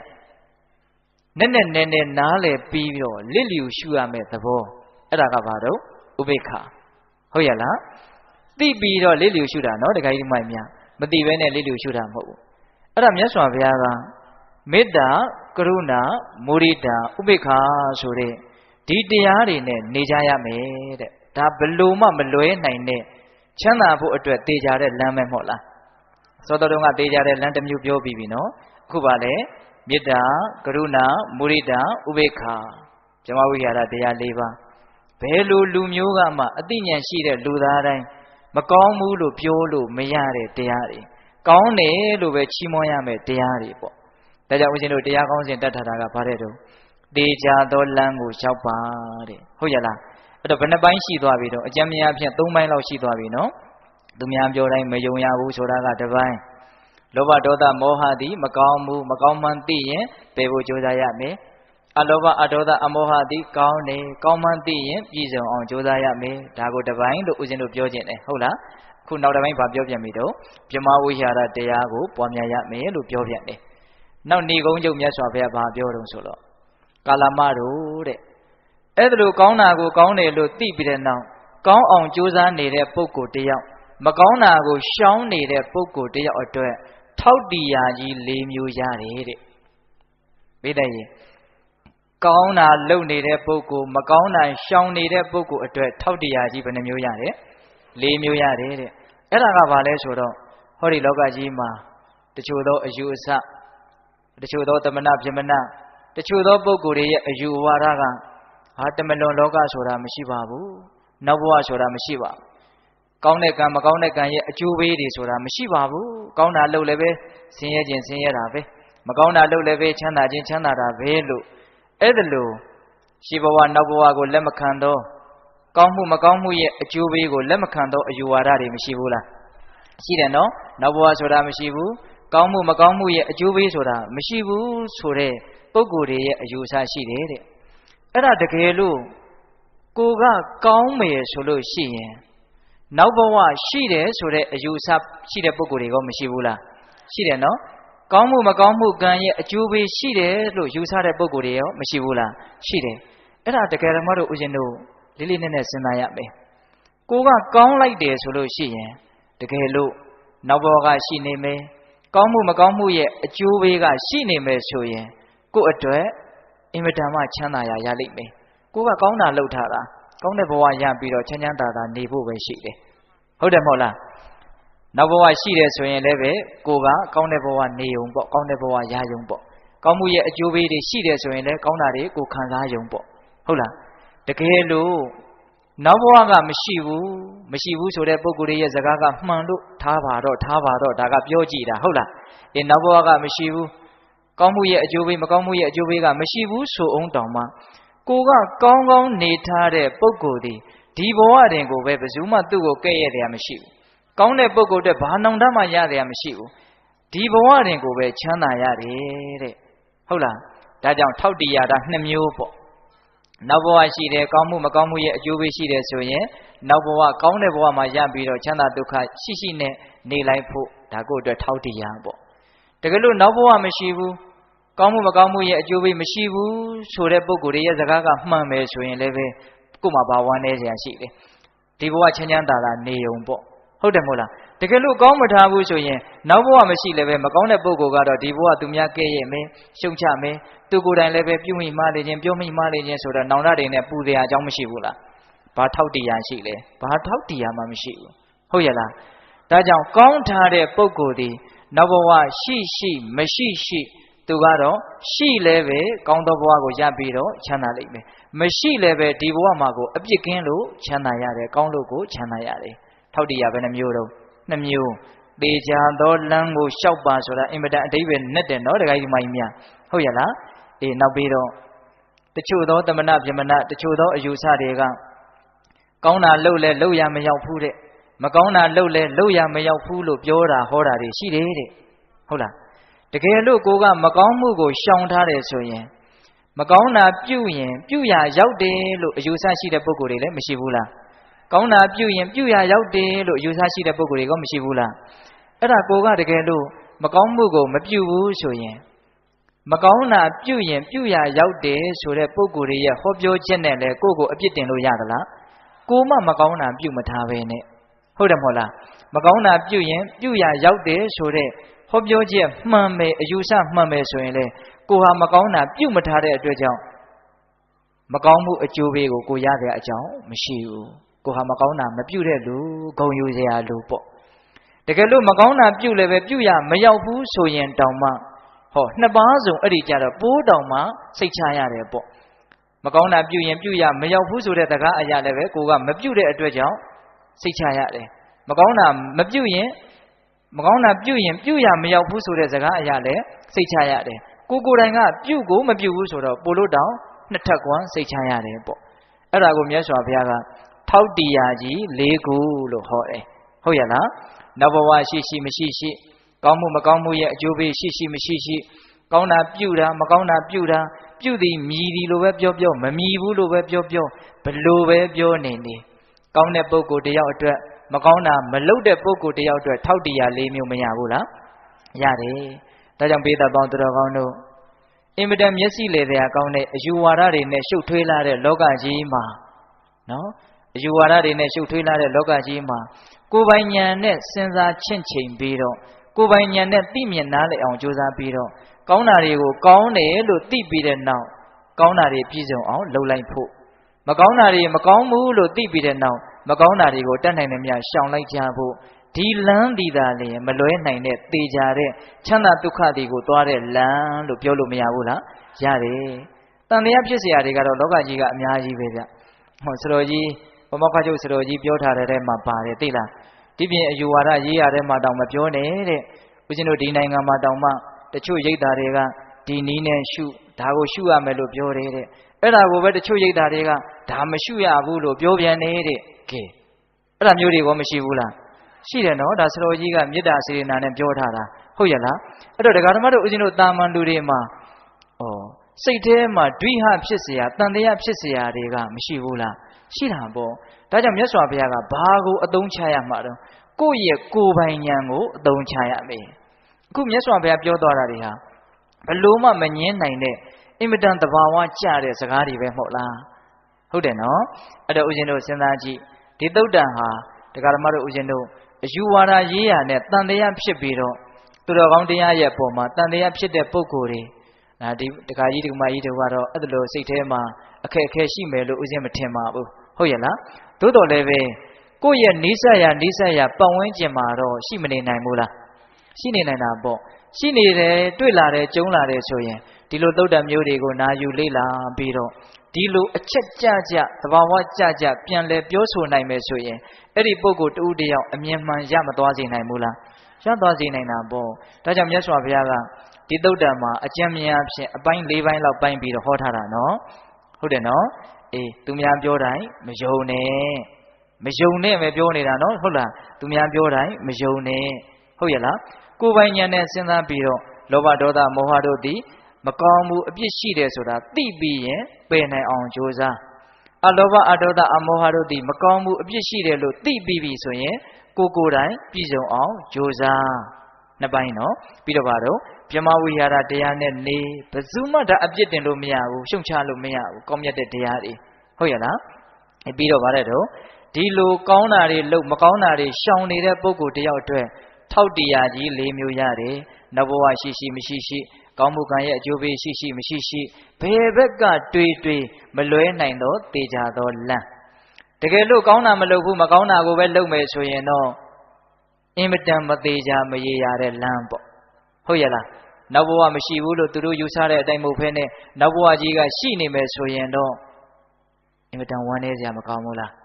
ဝမ်းနည်းစရာကောင်းတာပေါ့နော်အဲ့ဒီပုဂ္ဂိုလ်တွေဘယ်လို့မှအဲ့ဒါ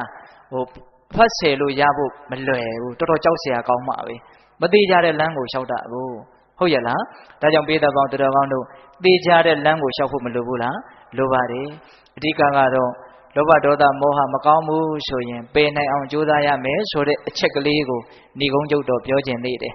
နောက်ထပ်9မိနစ်လောက်နော်ဏီကုံးကျုပ်ပြောခြင်းသေးတယ်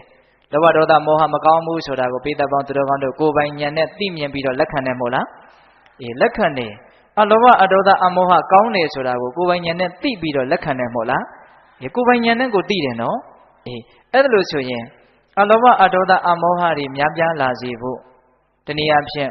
လောဘဒေါသမောဟတွေကိုပယ်ရှားနိုင်ဖို့ဘယ်လိုလုပ်ရမလဲအဲ့ဒါကိုကြတော့ဦးဇင်းတို့မဂ္ဂတန်ရုပ်ပါဠိတော်မှာလာတဲ့သုတ်တန်လေးတစ်ခုကိုအတူချုပ်ပြီးတော့ဦးဇင်းတို့ပြောပြမယ်ဟုတ်လားနီကသုတ်တန်လို့သုတ်တန်တစ်ပုဒ်ရှိတယ်တူတူလေးပါနီကဆိုတာနှိပ်စက်တတ်သောသဘောတရားလို့ဆိုတယ်တတ္တဝါတွေကိုနှိပ်စက်တတ်တဲ့တရား၃ခုရှိတယ်တဲ့အဲ့ဒါကဘာလို့ဆိုတော့လောဘရဲ့ဒေါသရဲ့မောဟရဲ့ပါတဲ့လူကျင်တဲ့သဘောမကျင်တတ်တဲ့သဘောမသိတဲ့သဘောအကြမ်းမြင်ပေါ့နော်အဲ့ဒီသဘောတရား၃ခုဒီတတ္တဝါတွေကိုနှိပ်စက်တတ်တဲ့သဘောတရားပါတဲ့အဲ့ဒီနှိပ်စက်တတ်တဲ့သဘောတရား၃ခုကိုပိုင်းခြားပြီးတော့သိကျင်တဲ့ထိုးထွင်းပြီးတော့သိကျင်တဲ့ဖယ်ရှားပစ်ကျင်တဲ့ချုပ်ငိမ့်သွားကျင်တဲ့ဆိုလို့ရှိရင်မဂ်ခင်၈ပါးကိုပွားပါတဲ့မြတ်စွာဘုရားကနော်လောဘဒေါသမောဟဆိုတဲ့နှိပ်စက်တတ်သောတရား၃ပါးကိုဖယ်ရှားပစ်ကျင်တဲ့ချုပ်ငိမ့်သွားကျင်တဲ့ဆိုရင်ဘာလို့ရမလဲမဂ်ခင်၈ပါးကိုပွားများရမယ်တဲ့အဲ့တော့မဂ်ခင်၈ပါးဆိုတာပိဋကပေါင်းသူတော်ကောင်းတို့အလုံးသိပြီးသားသမ္မာဒိဋ္ဌိသမ္မာသင်္ကပ္ပသမ္မာဝါစာသမ္မာကမ္မန္တသမ္မာအာဇီဝသမ္မာဝါယမသမ္မာတတိသမ္မာသမာဓိဒီနေရာမှာဦးဇင်းတို့၈ပါးလုံးမပြောပါဘူးဗျာမင်းကွန်းစတော်ဘုရားကြီးပေးတဲ့ဥပမာနဲ့ပြောရမှာပဲယထာတွဲကြီး၈တွဲမှာခေါင်းတွဲကိုသာပုံမှန်ခုတ်ရင်နောက်တွဲ9တွဲဟာအလိုလိုလိုက်တယ်လို့စတော်ဘုရားကြီးကအမြဲတမ်းဥပမာပေးတယ်အဲ့လိုပဲမဂ်ခင်၈ပါးတည်းဟူသောယထာတွဲကြီး၈တွဲမှာအရေးကြီးတဲ့အဓိကကြတဲ့ တမ္မာဒိဋ္ဌိမက္ကင်တည်းဟူသောခေါင်းတွဲကြီးကိုသာပုံမှန်ခုံမောင်းရင်တမ္မာသင်္ကပ္ပအစရှိတဲ့မက္ကင်9ပါးဟာအလိုလိုဖြစ်ပါတယ်တဲ့အဲ့တော့မက္ကင်10ပါးထဲမှာတမ္မာဒိဋ္ဌိဆိုတဲ့မက္ကင်သည်အဓိကအကြဆုံးနဲ့အရေးအကြီးဆုံးမက္ကင်ပေါ့အဲ့တော့ဆိုလိုတာကတမ္မာဒိဋ္ဌိမက္ကင်ဖြစ်အောင်လုပ်ရမယ်လို့ပြောတာဟုတ်ရဲ့လားအဲ့ဒီတမ္မာဒိဋ္ဌိမက္ကင်ဖြစ်အောင်လုပ်ပါများရင်လောဘဒေါသမောဟတို့သည်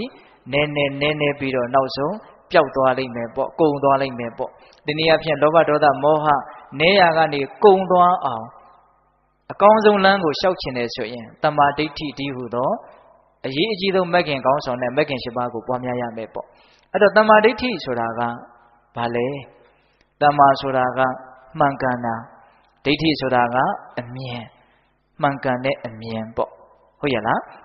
အေးမှန်ကန်တဲ့အမြင်ဆိုတာကဦးဇင်းတို့တူတူနဲ့ထိထိပြောရပါစို့ဗျာဟုတ်လားအချိန်လည်းမရဘူးเนาะမှန်ကန်တဲ့အမြင်ဆိုတာကဒီဘဝဒီခန္ဓာဒီလောကရဲ့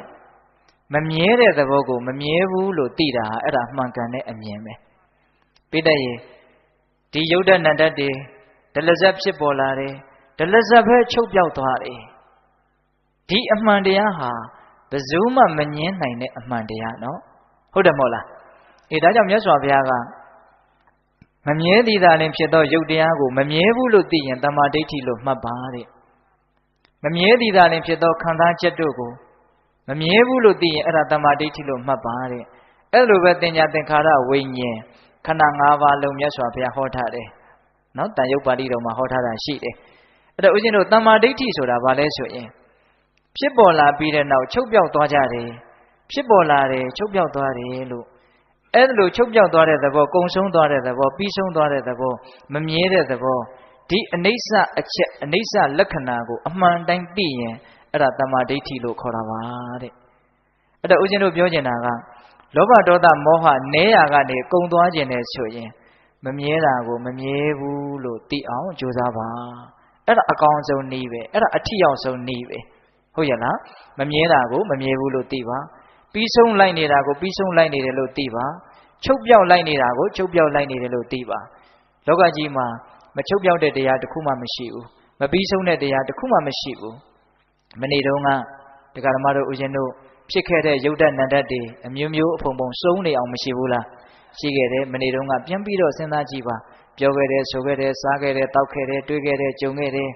ဟုတ်လားဝမ်းသာခဲ့တယ်ဝမ်းနည်းခဲ့တယ်ငိုခဲ့တယ်ပျော်ခဲ့တယ်အမျိုးမျိုးပေါ့အဲ့ဒီခံစားချက်တွေကိုအကြောင်းပြုပြီးတော့အမျိုးမျိုးတုံ့ပြန်ခဲ့တယ်ပြောဆိုခဲ့တယ်လောက်ကင်ခဲ့တယ်ယုတ်တနန္တတွေအများကြီးမရေမတွက်နိုင်အောင်မဖြစ်ဘူးလားဖြစ်တယ်အဲ့ဒါတွေဒီကနေ့ဘာရှိသေးတော့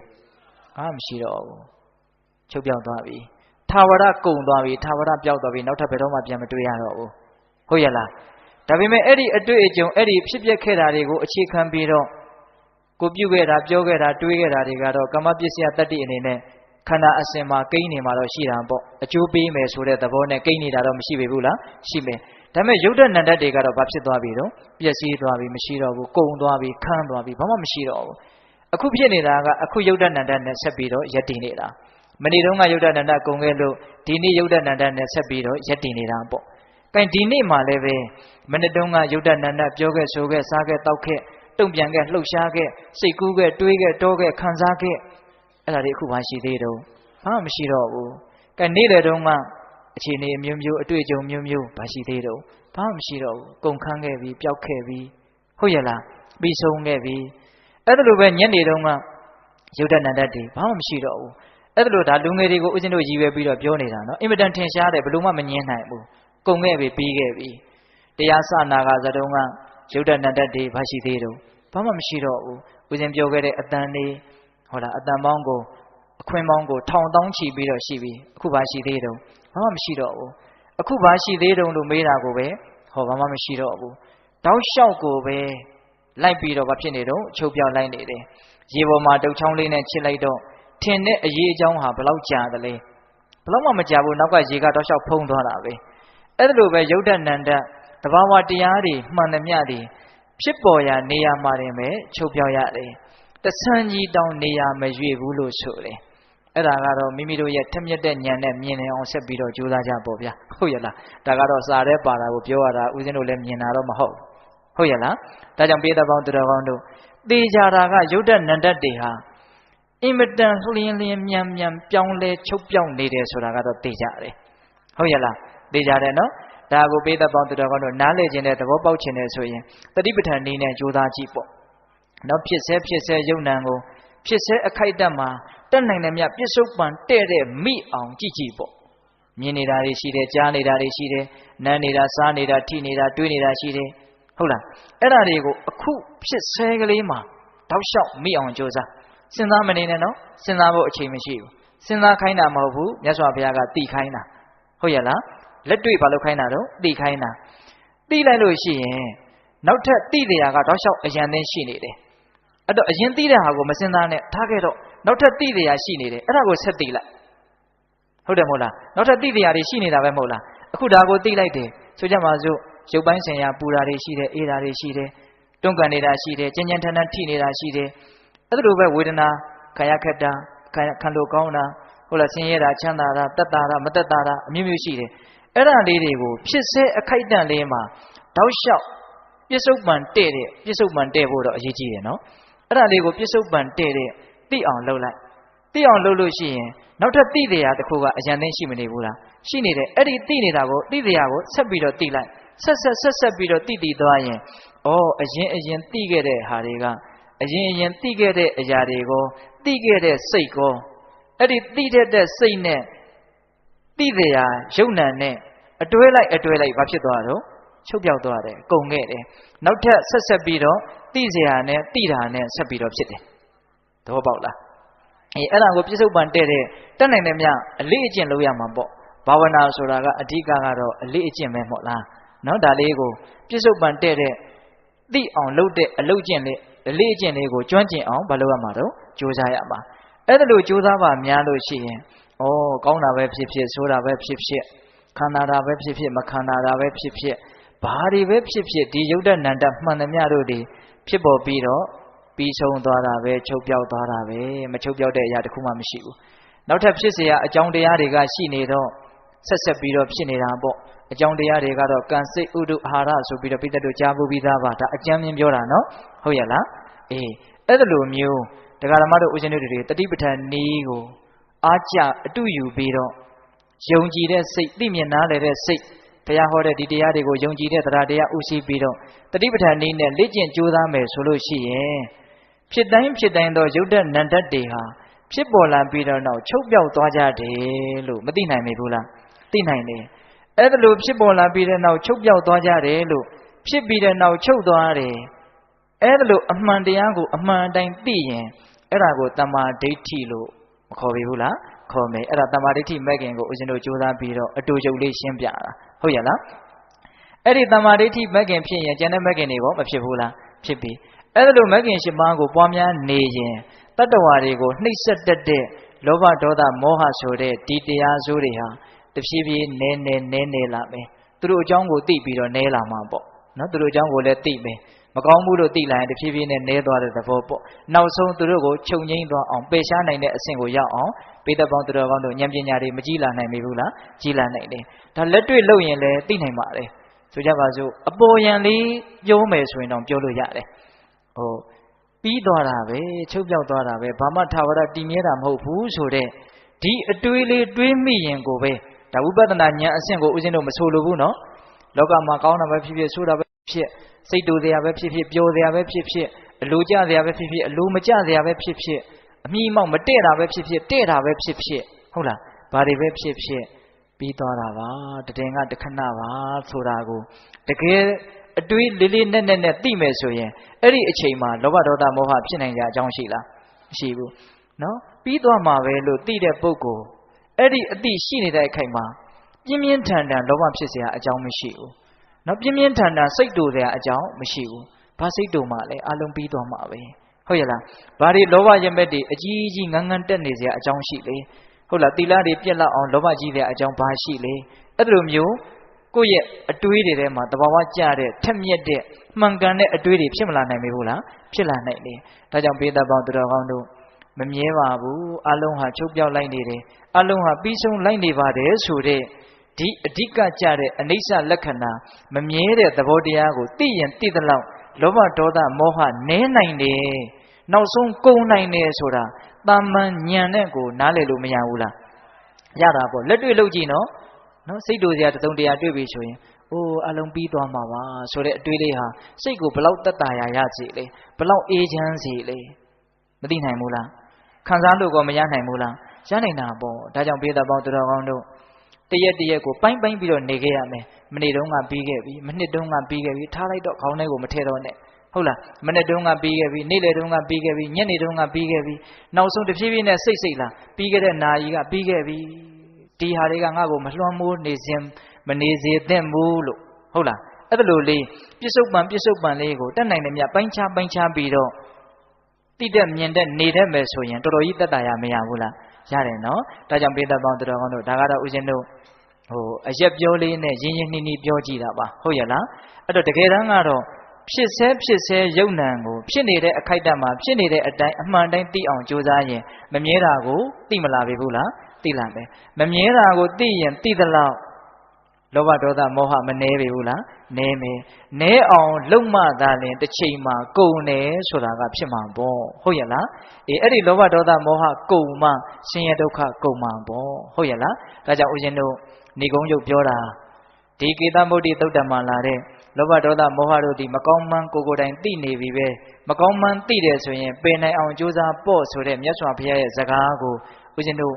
ဘယ်လိုပယ်နိုင်အောင်ဘယ်လိုကြိုးစားမလဲဆိုတဲ့နိလန်းကိုမြတ်စွာဘုရားဟောထားတဲ့အဲ့ဒီသုတ်တံနဲ့အညီဒါဦးဇင်းတို့ပိဿပေါင်းသူတော်ကောင်းတို့ကိုအချက်လက်ကလေးစုံအောင်ပြောပြလိုက်တာပေါ့ဟုတ်ရဲ့လားဒါကြောင့်ဦးဇင်းတို့တရားဟောတာလည်းပဲတနာရီနဲ့15မိနစ်ပြည့်တော့မယ်နော်အဲ့တော့ဦးဇင်းတို့ဒီလောက်ပဲပြောနေကြဆိုတော့ဦးဇင်းတို့ပြောခဲ့တာတွေကိုအကုန်လုံးအနှစ်ချုပ်ကြစို့ဟုတ်ရဲ့လားတရားကောင်းစဉ်ကဗါတဲ့တော့သေချာသောလမ်းကိုလျှောက်ပါတဲ့ဟုတ်ရဲ့လားအဲ့တော့လောကကြီးကအယူဝါဒရေးရရှုပ်ထွေးတယ်ကိုယ်ကလည်းပဲဉာဏ်ပညာကပုထုဇဉ်ဆိုတော့နေသေးတယ်ပေါ့ကိုယ်ကလည်းတန်တရားဖြစ်တဲ့သဘောရှိတယ်လောကကြီးကလည်းတန်တရားဖြစ်เสียတွေကများတယ်ဟုတ်လားအဲ့ဒီလိုအခြေအနေမျိုးမှာဟိုဟာလောက်ရမှာလို့ဒီဟာလောက်ရမှာလို့ဟိုဟာကဟုံနုံတို့ဒီဟာကဟုံနုံတို့အဲ့လိုမျိုးတကယ်လို့မြတ်မိမိတို့တန်တံမှာဖြစ်နေတာရှိရင်ဒီသုတ်တံဒီအင်မတန်အသုံးတဲလိမ့်မယ်